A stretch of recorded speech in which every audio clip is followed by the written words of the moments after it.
Boa tarde, então, a todos. Obrigado. Queria só fazer uma colocação aqui rápida. Dá uma olhada debaixo da cadeira de vocês. Dá uma olhada aí. Olha atrás da... Ô, Thiago, olha aí atrás da cortina aí.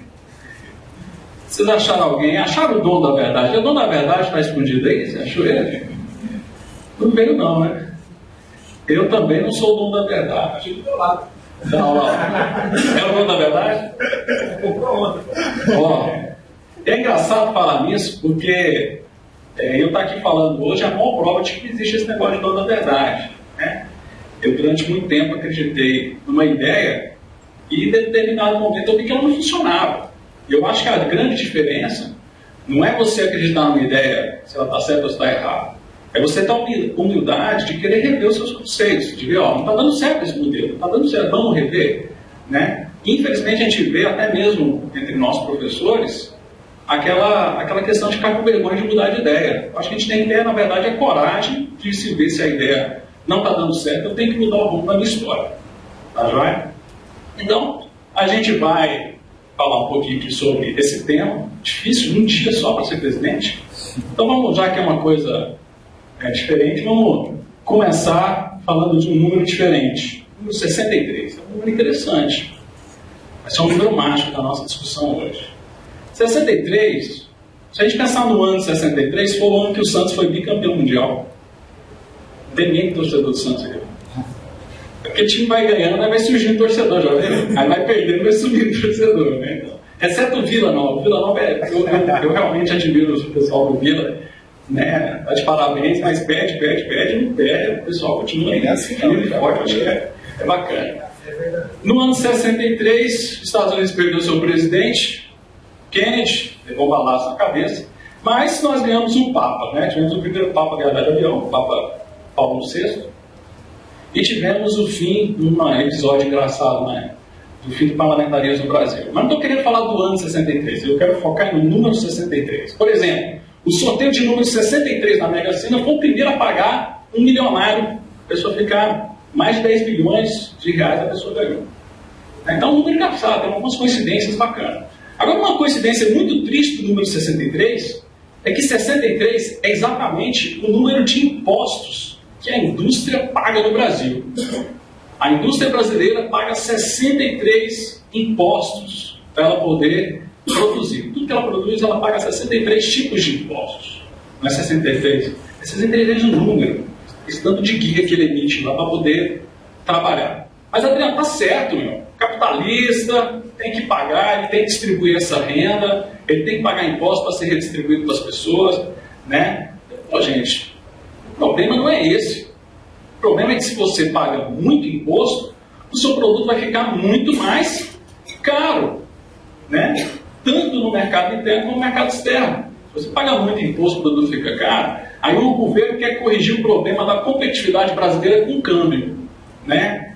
Vou melhorar o custo do produto brasileiro no câmbio. Sabe o que significa arrumar a competitividade de um produto via câmbio? É você falar para um gordo assim, cara, você está muito gordo, mas você vai ficar magro.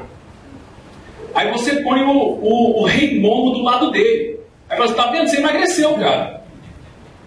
Cara, você continua gordo, mexendo no câmbio para melhorar a competitividade. Continua caro o produto. Qual que é o problema do produto? É custo. O custo está muito alto no Brasil. Você fala assim, isso aí é para exportar, é bom para a gente, porque sobra produto para a gente. Não, meu, isso aí vai acometer a você ter produtos mais caros na prateleira, via impostos indiretos. É aquele imposto que você não vê. Eu não pago imposto de renda, eu não sofro com problema de imposto. Sofre, porque dentro lá já tem embutido imposto. Quer ver exemplo? Vamos ver uns exemplos bacanas. Comprar um DVD, tá? Um DVD, não um aparelho, mas um DVD mesmo, 44% a imposto. O CD, 37%.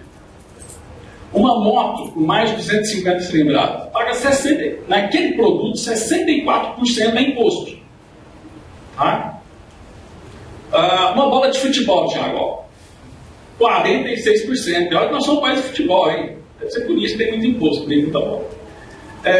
um aparelho de MP3. Esse aqui é um aparelho de MP3 brasileiro, não é o iPod. Porque o iPod, como é importado, tem muito mais carga em cima disso. Esse aqui é um produto brasileiro, 49%.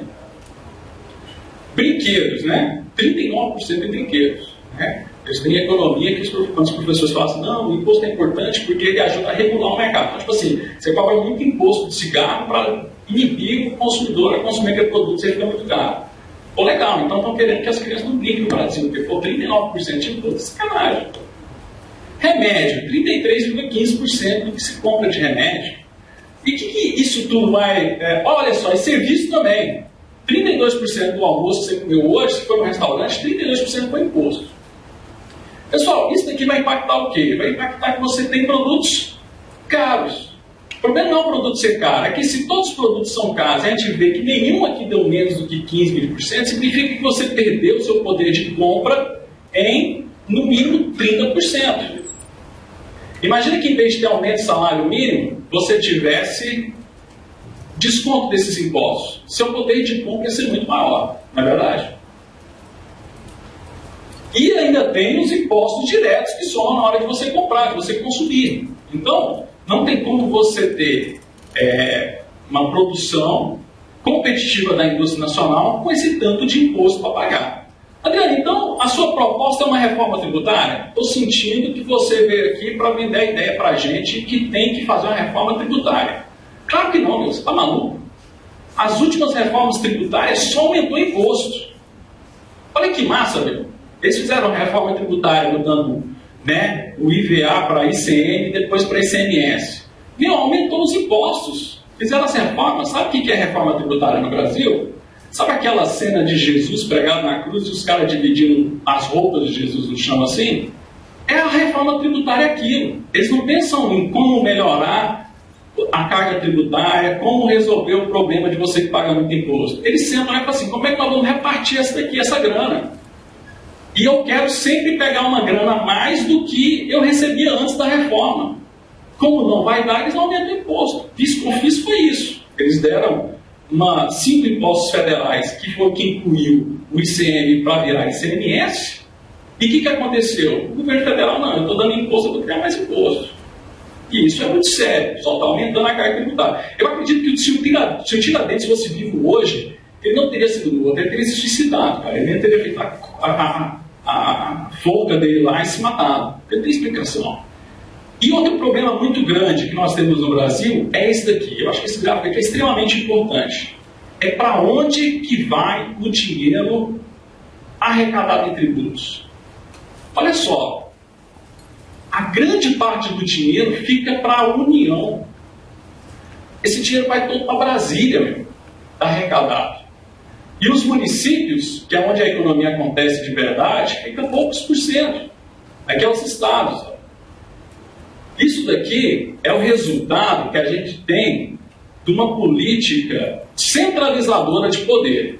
Os militares concentraram o poder todo em Brasília.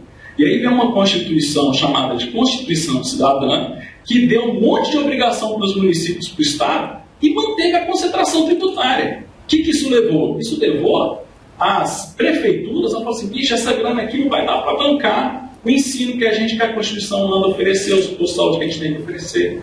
O que a gente vai fazer? Vamos fazer guerra fiscal. Olha que massa que é guerra fiscal. O que é guerra fiscal? Olha, eu preciso atrair economia para o meu município. Eu preciso transformar o meu município num lugar legal para as empresas virem ter dinâmica econômica. Eu não tenho nada. Então o que eu vou fazer? Eu vou falar para o cara que já que a carga tributária é alta, eu vou dar desconto no tributo. Só que aconteceu, o tributo dos municípios são muito poucos. O município vive de IPTU e ISS-QN. E só. Aí o cara vai lá e dá um desconto de 100% em ISS-QN e quer que ele tenha dinheiro para tocar aquela economia. Todo imposto que você paga, ele vai para Brasília, porque como o Fábio mostrou, você tem muita gente para sustentar, você tem muito ministério, você tem muito cargo público para sustentar.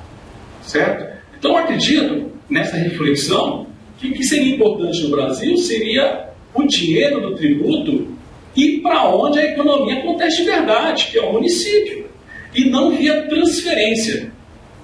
O que é o sistema hoje? Hoje, quando você vota para prefeito, você está votando no mendigo de luxo. É um cara que vai para Brasília pedir dinheiro. E, meu amigo, você tem que rezar muito para o prefeito da sua cidade ser do mesmo partido do presidente da República. Senão você está lascado. Você não vai dar um puto ir para o seu município. Você está lascado mesmo. Tá? Então, esse é o grande problema. Tá? Guerra fiscal. Quem vai trazer de problema? Né? Guerra fiscal é um assunto muito extenso. Dá para a gente ficar horas e horas falando de guerra fiscal, mas vou resumir. O que eu acredito que a guerra fiscal traz? Ela traz 3 fatores cruéis. Corrosão das finanças públicas. O cara abre mão de um imposto em determinado tempo, sem garantia nenhuma que quando acabar aquele período a empresa vai embora, como aconteceu muito no Rio Grande do Sul, em Goiás e Minas Gerais. Aí também ficou leiloando, eu quero ir para Goiás, eu quero ir para Minas. Aí ficou brigando para ver quem dava mais incentivo fiscal. Quando acabou o programa de incentivo fiscal, ela voltou. Expansão artificial da economia, né? E sem sustentabilidade a longo prazo. Você leva uma indústria para uma cidade pequena. Essa indústria vai demandar muitas pessoas, muita gente vai mudar para aquela cidade. Se o prefeito fica muito tempo sem receber aquela grana, como é que ele vai manter a escola para mais pessoas que estão indo para aquele município? Como é que ele vai dar um monte de serviço que ele se comprometeu, sendo que ele está abrindo, ele está vendendo um almoço para comprar janta? Isso é cruel tributariamente, tem que pagar suas contas. Então, deixa eu voltar aqui. Então, qual seria o ideal? O ideal seria a gente tentar fazer com que o dinheiro ficasse no município. Esse final de semana eu participei de um evento muito bacana. O evento foi o seguinte: era um jogo de xadrez que as pessoas eram as peças. Aí eu levei meus meninos gostam de jogar xadrez, eles foram lá e tal. Aí aconteceu uma situação que eu achei muito bacana. O professor de xadrez, cada lado era um professor de cada lado, né, que era o rei. Aí falou assim: peão, vai para o B4, para o lugar B4. Aí o menino foi lá animado, pulou aí. Aí o menino, quando ele chegou na vaga dele, falou assim: nossa, mas aí eu vou morrer. Mas aí eu vou ser capturado. Aí o cara falou assim: não, você tem que ir em honra ao seu rei. Você tem que se sacrificar pelo seu rei. Você não tem que o objetivo do jogo é defender o rei. Você tem que morrer por ele. E quando a gente tem esse sistema tributário, que a gente está olhando isso, a gente está morrendo pelo rei. A gente está se matando pelo rei. E nós temos que entender, essa palavra estratégia é muito usada pelas pessoas. Vou trabalhar de forma estratégica. Aí já pensa em tabuleiro de xadrez. Tabuleiro de xadrez é muito mais uma defesa. O cara lá tem que sacrificar pessoas para poder vencer o jogo. Entendeu? E eu vejo que governo não é jogo de xadrez. Governo, para mim, é como se fosse um síndico. Não tinha que ser o cara que cerca as pessoas lá, que cuida lá.